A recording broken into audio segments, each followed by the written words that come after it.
Taste the Blood of Dracula. Dracula's blood. It's either one of the most brilliant of the series or one of the most idiotic, depending which way you look at it.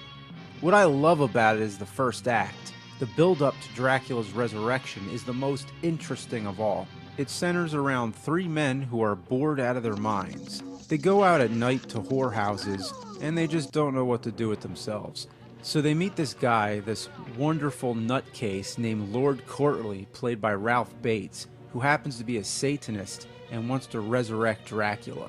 Doesn't that sound like a fun idea? I mean, how bored could you be to bring back the Prince of Darkness? They don't know exactly what they're in for, but they go along with the plan. The first step is to buy the remains of Dracula. The shopkeeper is a man who collects rare things. He happened to be conveniently wandering through the woods in time to witness Dracula being killed in the last movie. He's kept his powdered blood, cape, and rings safe ever since, and is extremely reluctant to selling them. Getting the different parts to resurrect Dracula, I think, may have been the inspiration for the game Castlevania II: Simon's Quest. They buy the items and go to an abandoned church that's been converted into a place for satanic rituals. It's one of the creepiest and most demonic scenes in classic horror history. Courtly wears Dracula's cape and jewelry, says some evil chants, cuts his hand, turns Dracula's powdered blood back into real blood, fills their goblets with it, and orders them to drink. Don't insult the master! Drink, damn you! You drink then! You drink it! You drink the filth! They refuse, so he drinks it himself, and then convulses in agony until they beat him to death with their canes. Later that night, he transforms into Dracula.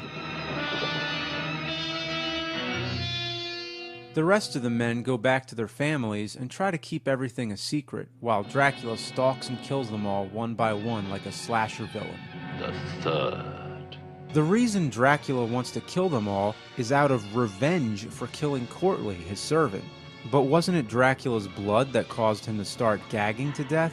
And aren't they all partially responsible for bringing Dracula back to life? He should be thanking them. It makes no sense. Dracula doesn't say much, as usual. In fact, he rarely even speaks a full sentence. They have destroyed my servant. They will be destroyed. I've counted the Count's words, and it comes out to 28. Yes, that's 28! Mwah! Ha, ha. The most horrible person in the movie actually isn't Dracula. It's one of the men who participated in the ceremony. He's played by Jeffrey Keane. This character is a complete asshole. He's cruel to his family, and he never lets his daughter out of the house. Yet he goes out to whorehouses. He comes home drunk and tries to whip her for going to see her boyfriend. Notice some jealousy there. Man, he's fucked up. He's the real villain of the movie, and he deserves everything he gets coming to him. Her boyfriend happens to be named Paul.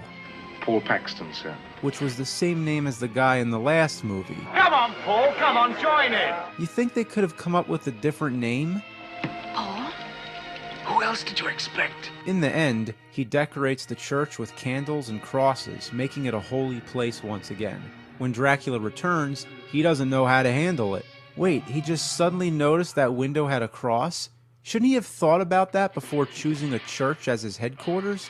He looks around at all the holy imagery, falls down, and crumbles into dust. They couldn't come up with a better idea to kill Dracula?